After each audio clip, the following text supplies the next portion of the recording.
Hello, Josh from Team Cartman here. Today we're going to regale you the story of our 3 wonderful levels featuring Policeman Eric Cartman, the Funko Pop, and how we made these levels and what level design aspects we put into them.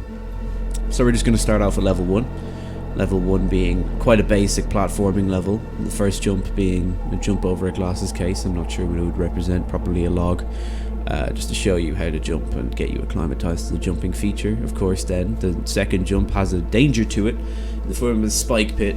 This spike pit being made with a bunch of starhead screwdrivers that I shoved into the bottom of a box and then opened up. It looks really cool, trust me. You can see it here. And on top of said box is just a glasses case. You then hop down, slide down a pack of markers that I've never used before onto a refill pad. You then jump from tree stump to tree stump, being represented by Tamiya model paint, onto a home collection lime basil and mandarin candle. You then cross the bridge of Tropic Thunder into a glass mason jar, and that is your first level complete. I just wanted to implement the jumping features and how you would go about getting acclimatized to jumping features just by adding jumps. It's a pretty simple, pretty basic level. The second level, however, that's where things really take a turn for the crazy. We then, of course, move on to the second level being a mountain that I decided to make out of old shoeboxes. I decided to add in a lot of environmental dangers into this level, some more dynamic dangers to get you used to the dynamic dangers that we're going to see in level 3. So I decided to roll some starhead screwdrivers down a refill pad. Maybe it's an avalanche or rockfall, who knows. You then have to make your way up the mountain, jumping from platform to platform, climbing up. And as soon as you reach the top, avalanche strikes. The avalanche being taken a form by this here Tamiya color TS68, I think, wooden deck tan.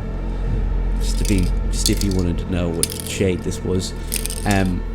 So Cartman then has to ski down the hill, dodging trees. However, I didn't want to go shoving some pens or starhead screwdrivers or anything through my refill pads, so I just spray painted where I think the trees would go and where you would dodge them. This being a top-down section, I think that might be cool.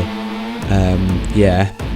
Of course, then, indicated by the smiley face on the bottom, that is the end of the level. I will just implement some more interesting features into that level, more dynamics, a changing camera angle. That's always good, isn't it?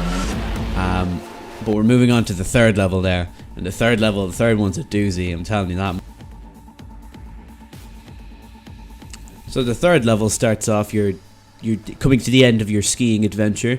The forest here being indicated by a bunch of Japanese pens. I just kind of stood up. They look like trees, right? You then, of course, are greeted with the final boss of your adventure, the German battleship Bismarck.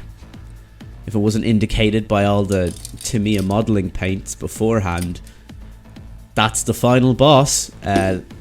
But we don't know why the German battleship Bismarck is in Colorado, the United States of all places, a landlocked Midwest state, in America. But hey, final bosses are final bosses. They don't have to make sense. They just have to be cool. So I decided for this one it's going to be a large open space, a few craters here and there, in which you have to dodge the incoming explosions from the cannons of the battleship Bismarck. The cannons being indicated by kind of like, I didn't know how to indicate them, so I used the Tamiya model paints again. I'm sorry, but they were just going to be expanding red rings and then explosion, bam. If you get caught in that, you go back to the checkpoint indicated by the 2 cans of spray paint. Then of course there's going to be a rock climbing section. You climb up the rock climbing section, dodging missiles and other stuff being shot by the battleship Bismarck. And then atop the Timberlands box is a Glock.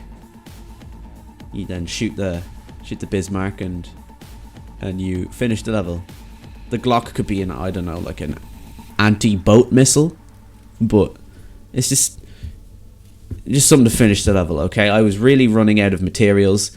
A man only has so much stuff in his room before it becomes weird. Like, I can't go into my brother's room and be like, yo, any anti-boat missiles? I already asked him for policeman Eric Cartman. But yeah, those are our 3 levels, and I hope you really appreciated that, so thank you very much. Oh, I'd just like to iterate, the Glock isn't real. Please don't report me to the guards or anything like that. Okay, thank you very much.